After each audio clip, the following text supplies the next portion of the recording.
Have you seen any condemnation anywhere of the strikes on our cities, the strikes on the beaches? What is that? Has anyone ever said anything about this even once? No, because for the West, there is an initial presumption of innocence for themselves and for Ukraine, and of our guilt in all sins. Very strange. Go ahead and accuse us too of not mourning for you. Trump.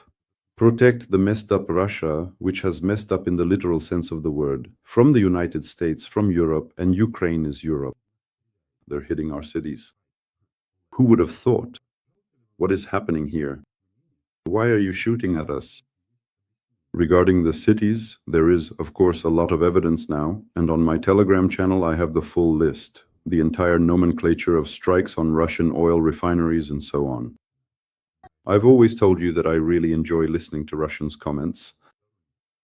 So what's the conclusion? They don't know how to talk, in Russian. It's just non-stop profanity. And I think that as a foreigner, I just have such a high level of Russian. High level. Exactly. But I found one woman who spoke for almost 2 minutes and didn't use a single swear word. And she deserves attention. Why? Because she's emotional, she's sincere, and she asks the right questions. She asks questions like, Irina, we're being bombed. This happened literally 2 days ago in Saratov. She deserves our attention. In a way, she is an illustration of what's happening in the backwaters. That is, when Ukrainian cities are being bombed, the residents of Saratov, they actually like it, even more so. But when it starts coming back, when it starts hitting them, oh, what's going on here? Hello, everyone. Listen, we're already in Saratov. It's really serious here. I would never have believed it if I hadn't seen it myself right now. How can you not believe it? Look, Saratov was just bombed. Residential buildings, cars, we're nearby. The sky is shaking. It's just so terrifying. There are bodies here. There's a man lying over there. All the cars are blown up. The cars are blown up. I wonder why that man is lying there. Maybe he's drunk, maybe he's stupid, maybe it's something else. Saratov was bombed. Oh, and these are all the words of Vladimir, what's his name? Putin, or rather the result of Vladimir Putin's decisions. We're starting a special military operation. Well, here they started bombing Saratov. Do you feel sorry for this woman? I don't, to be honest. I mean, I do have a certain level of general humanism, of course. I'm not in favor of destroying Russian 9-story apartment buildings. I'm in favor of destroying Russian launchers, Russian soldiers, Russian military factories, and of course, the Russian military leadership. Why do you think lately all these Russian Z supporters have been en masse demanding that Putin destroy Ukraine? There's an explanation for this. The thing is, for them, what happened to the Russian army in Ukraine is not just a fiasco, it's a disgrace in the truest sense of the word. Why do they want us dead, especially now? In other words, there are no more of these so-called brotherhoods, all that nonsense that just makes you want to vomit because we destroyed them. We killed the elite of the Russian army near Kiev. That means the destruction of the cruiser Moskva and a large number of both combat and non-combat ships of the Black Sea Fleet, the Kharkiv operation, the liberation of Kherson, the Kursk operation, the Web, the elimination of a mass of Russian generals and other scoundrels, the destruction of oil refineries. And of course, right now, Russians are spending days on end stuck in their still operating airports, and they're feeling down too. But let's listen to this voice of the people. Everyone went out into the streets. We just went out into the streets. It's actually dangerous to stay at home. Guys, this is just insane. Oh my God. It's dangerous to be in houses in Saratov. And who did all this? Well, you see, she's already starting to ask that question. It's just begging to be asked. There was a sharp bang. We all jumped up. I said, what is it? Dima said, Irina, they're bombing. We just opened the balcony, look out, and right next to the building, the whole house is shaking. There's an oil refinery right by the house. They said the drone was flying straight at the building on purpose. It was shut down, and it fell straight down. There's gas here. The gas pipe was blown up. It stinks. It smells like gas. God forbid. Well, first of all, that's not the smell of gas, that's the smell of Russian greatness. That's what the Russian world smells like. In Saratov, it hasn't yet been mixed with the stench of corpses on a large scale, but still. How about that? Irina, they're bombing us, they say in Saratov.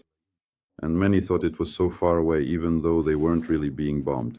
Well, a few drones hit the Saratov oil refinery. The plant was put out of commission, which is great. But again, ahaha, that woman and her neighbors weren't hurt at all. There's some guy lying around somewhere, but he might just be drunk. I don't know. There are so many different theories here. Well, they got scared. But what's the logic here? In my opinion, they don't want to go to Berlin. God forbid something happens now. Honestly, oh my God, it's so scary. Oh God. Yeah, it is scary. We understand that perfectly well here. It really is scary. When you start a war, a blitzkrieg, and then Saratov gets hit, overall the trend is very, very interesting. So we've listened to the woman, and now to the suffering Mudozvan, who is developing the narrative of we are the victims of aggression. Ukraine will try to do everything to disrupt the negotiations. Yesterday, they made some utterly foolish statement together with the Europeans. They demand something from Trump. Trump didn't see them at all. Yes. You see how Vladimir Solovyov is now defending us, not Putin, but Donald Trump.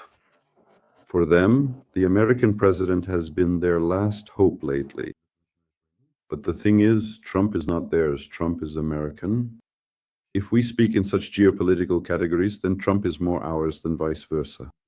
It's obvious that they will try to invade in the Bryansk and Belgorod regions where we are expecting them. It's clear that they will carry out terrorist attacks.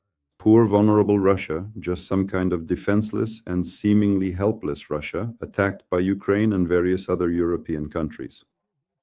Tell me, please, are we once again going to pretend that no strike was carried out on some facility on our territory? If you look at which companies are suffering from this and examine their other expenses, it seems to me that with the money spent, say, on football players, we could have protected the whole country. In the past, it was Putin who protected the country, his authority and his stability. Maybe we should realize that there is a war, and it is ongoing. Maybe we should realize that the number of strikes deep into our territory, which Europeans openly talk about, will only keep increasing. And with the involvement of American technology, no less. I see that now a meeting with Trump is seen as a last hope. Trump stopped the Ukrainian military. That's what they're saying. And again, they're not appealing to VX. That's the right way to appeal to Putin. Look at how amusingly he spins things. And we'll realize that in the coming days, they'll try everything possible to disrupt any potential negotiations. Well, let's wake up a little already. At the same time, it's necessary to make not only technical but also organizational decisions based on the modern nature of warfare. I don't know. But from what I'm hearing, I get the impression that, in a way, they're preparing the Russian masses for what you might call a ceasefire and long, drawn-out negotiations. Well, how is that? So we're for peace, Trump is for peace, and everyone else is for war.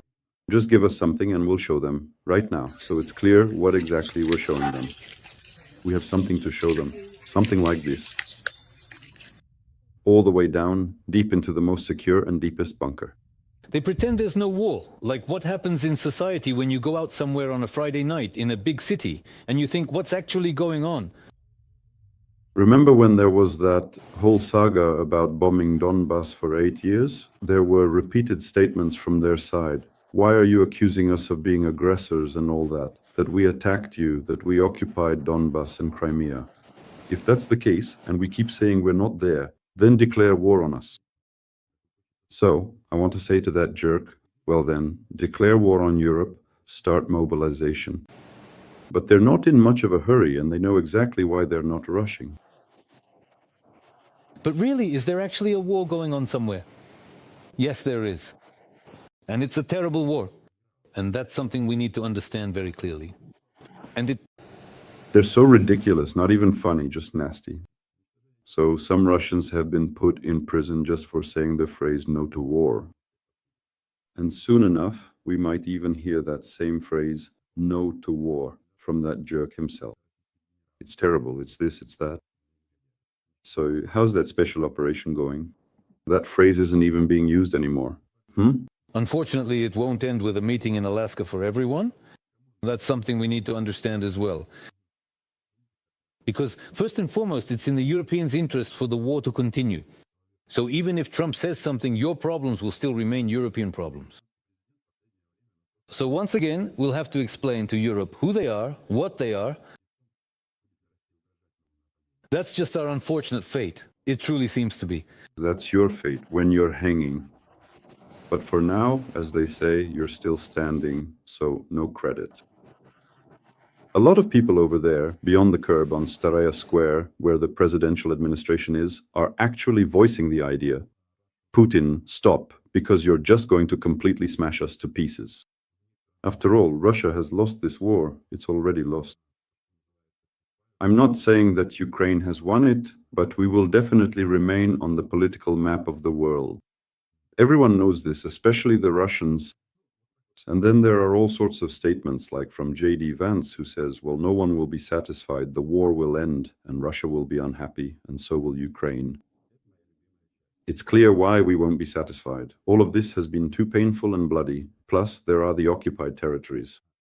But as the Washington Post, for example, writes, the conclusion is this: the best thing is to push Russia to accept that Ukraine will become a permanent garrison state on the eastern flank of Europe.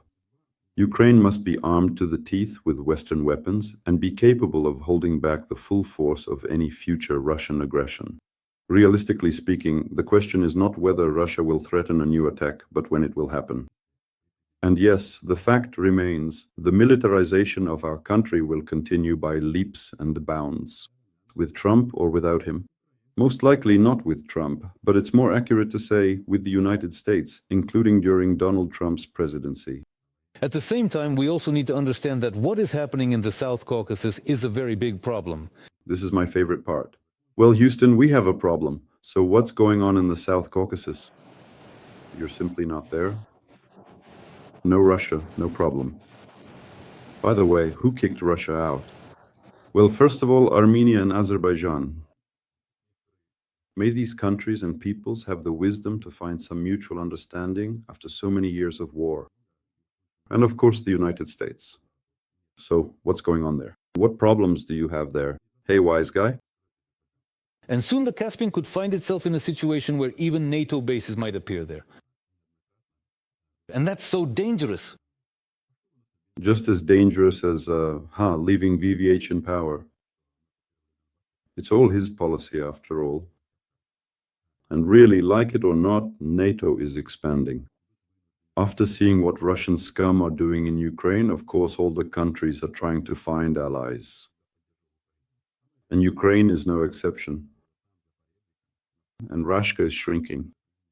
What he's saying, for example, about the South Caucasus is exactly one of those points, that they'll be forced to agree to a ceasefire. Looking at this from a broader geopolitical perspective, it could potentially lead to significant consequences where this might not be the last special military operation of our current generation in the future. Therefore, here we need to include all possible methods of diplomacy in order to convey to all participants that Russia's interests must be respected. Well, this is what Russians look like when they've shit themselves. Who is he threatening to invade? Azerbaijan? Armenia? You know, Azerbaijan has always very clearly supported Ukraine, and we are Azerbaijan. Why? Because we stand for internationally recognized borders? Yes, forgive me, Armenians, I understand that this might be unpleasant for you to hear, but it seems to me that even the Armenian leadership itself is now coming to this conclusion. Because when you live within internationally recognized borders, you don't have to send your sons to war.